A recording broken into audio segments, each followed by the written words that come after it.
Тэгэхээр бол улс төрийн итгэлцэл бас цаашаа гүнзгийч үргэлжилж байна гэсэн үг. Тэгэхээр энэ бол одоо Орос Хятадын айлчлалын бол хамгийн гол онцлог нь байлаа. За Трампын хувьд бол харин харилцан итгэлцэл дахин одоо ойлголцох тэр үйл ажиллагааг бол одоо Ши Жинпинтэй бас их ярилцаж хийлээ л гэж харж байна да. Хятадын зүгээс бол Америкийн нэгдсэн улстай харилцаагаа тогтворжуулах чиглэлээр уулзаад харин Оростой болохоор эсэргээрээ одоо стратегийн тэнцвэрийг хадгалах чиглэлээр уулзлаа гэж харж байна. Энэ зүг. Ерөнхийдөө бол гурван улс ер нь динамик харилцаагаа хөгжүүлэх нь өөрөө бас аюул чухал байгаа юм л да.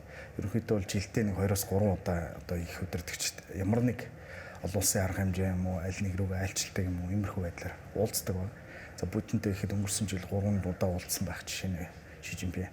За Трамптай ч гэсэн бас одоо өнгөрсөн жил уулзсан. Тэгэхээр бол G20, G7, за APEC, BRICS гэдэг юм уу тий. Тэгэхээр бүх олон улсын арга хэмжээнүүдэд бол эдгээр улсууд харилцан нэгэнтэйгээ уулзах болцоонууд байдаг. Нүбийн арга хэмжээч бас энэ багт тий. За бас нэг анхаарал татсан зүйл бол хөндөж болохгүй асуудлууд бас байсан байгаа тийм ээ. Одоо Хятадын зүгээс бол 50-ны асуудлыг хөндөөлөх бай гэсэн. Гэхдээ энэ асуудлыг мэдээж хөндөх нь энэ асуудлыг бол ярилцсан ойлгомжтой байсан. Оросын зүгээс одоо Украиний асуудал байсан. Тэгэхээр энэ хоёр асуудал бас энэ айлчлалуудын хүрээнд хэрхэн одоо дэд суурьаар хөндөгч байгаа юм. Яг нөгөө цагаан урдны мэдээлэл дээр бол одоо 50-ны асуудлыг дуртай юм. За Хятадын талын Трампын айлчлалын мэдээлэл дээр бол Ираны асуудлыг дуртай байгаа. Тэгэхээр бол аль тал нь сонирхож байгаа, хүсэж байгаа зүйлээ ингээд өөрийнхөө стейтмент мэдээлэлтэй гаргасан байна. За Оросын хувьд бол бас бид бол харилцаагаа авч юм. За одоо дэлхийн одоо ийм одоо дээрлэхэлт одоо олон улсын ийм дэг журмгүй байдлыг бол бид бол хүлээн зөвшөөрөхгүй гэдгээ Орос Хятадын мэдээллүүд дээр бол гаргасан байна. Тиймэрхүү байдалтай. Бүгд тус бүр нэг улсын асуудлууд бол ялцчих ингээд дагаж явж байгаа харагдаж байна. Ер нь цаашдаа хараад байхад энэ одоо дэлхийн геополитикийн нөхцөл байдлыг ер нь намжаах шинж харагдаж байна. Тийм, ерөнхийдөө бол одоо ингээд улсууд уулзж байна, удирдагчид уулзж байна гэдэг бол ерөнхийдөө бол ойлголцол явж байна гэсэн үг. Уулзахгүй байна гэдэг бол өөрөө бүр ингээд хоёр тишээгээ харна, гурван тишээгээ харна. Тийм асуудлууд байх боломжтой. За мэдээж Ираны асуудал бол аль нь хүнд байна. Одоо өнөөдөр Кубын асуудал маш хүнд байна. За Украиний асуудал байна. За ойрхон орнуудын асуудлууд байна. Тэгээд мөн одоо бидэнтэй ойрхон Солонгосын хувийн асуудал бас маш хүнд асуудлууд байгаа.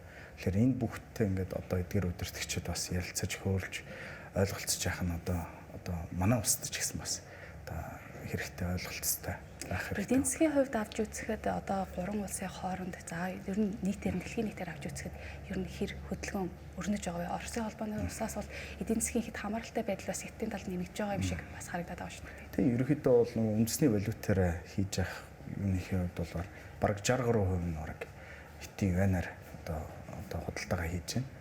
2019 онд бол 85% нь Америк доллараар энэ хоёр худалдаа хийдэг гэсэн бол одоо ингээд Америк доллароос салж байгаа.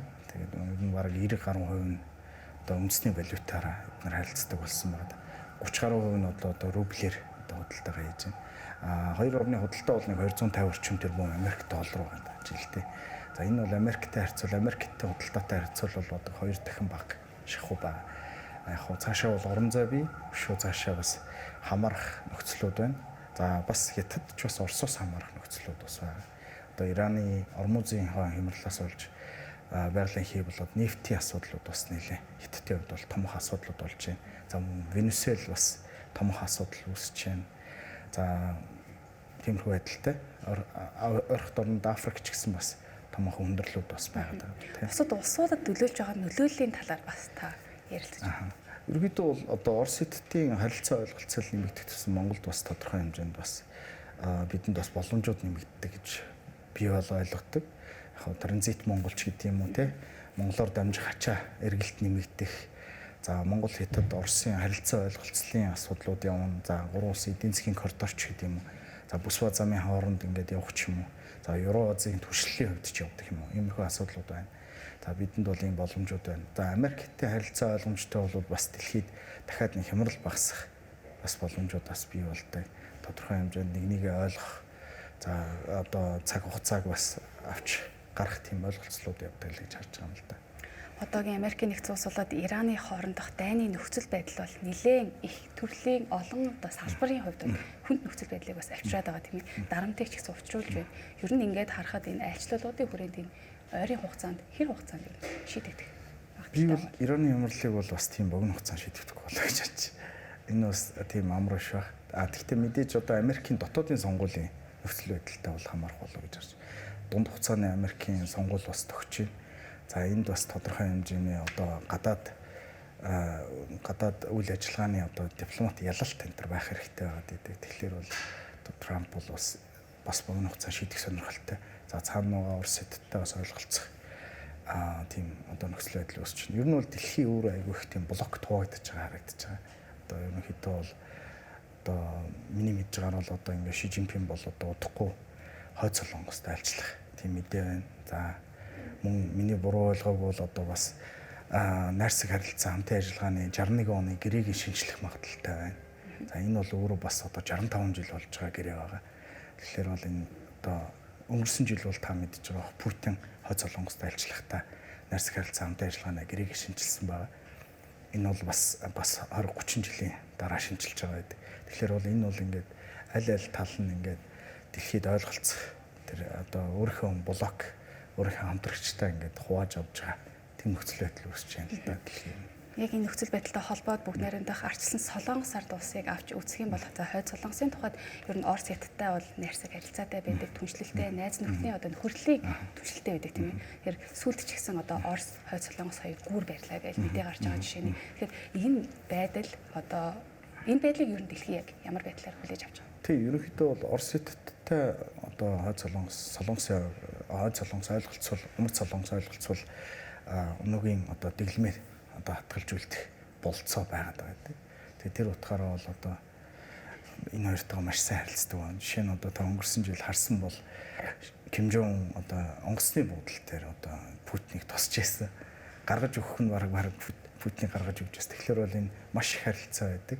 За мөн одоо дэлхийн маш их олон хоригт орцсон байгаа учраас одоо бас тодорхой хэмжээнд тэр хоригуудыг давахын тулд эдгээр том улсуудын нөлөө тусламж хэрэгтэй байдаг. Одоо жишээ нь юу бол одоо маш их одоо нефт газрын тосны нөөцтэй тэрийг тодорхой хэмжээнд авах сонирхолтой байдаг. За Хятадын зүгээс бол маш их өргөн хэрэглээний бараагийн тодорхой түвшинд тусламжийн хүрээнд нийлүүлдэг. За мөн тодорхой экспортыг нь хүлээж авдаг ч юм. Тэгэхээр энэ улс бол иймэрхүү байдалтай байдаг байгаа. Та бүхэн анзаарч байгаа бол одоо Венесуэлийн дэглэм суларсны нөлөөгөөр бол одоо Куб одоо нефтгүй газрын тосгүй болсноор өнөөдөр цахилгаангүй болж байна. За дэглэмийг эсэргүүцсэн одоо маш их бослого хөдөлгөөн өрнөж байна. Тэгэхээр яг эндээс харуул ерөнхийдөө бол маш их одоо эрчим хүчний хэрэгцээ нөлөө эдгээр улсуудад маш их байна гэж харж байна. Тэгээ Иран дээр ч гэсэн та бүхэн харж байгаа. Иранаас ч гэсэн маш их хоригтой улс байдаг. Тэгээд Иранаас ч гэсэн тодорхой хэмжээний хямд үнээр одоо эдгээр улсуудаас авдаг тийм байсан ба.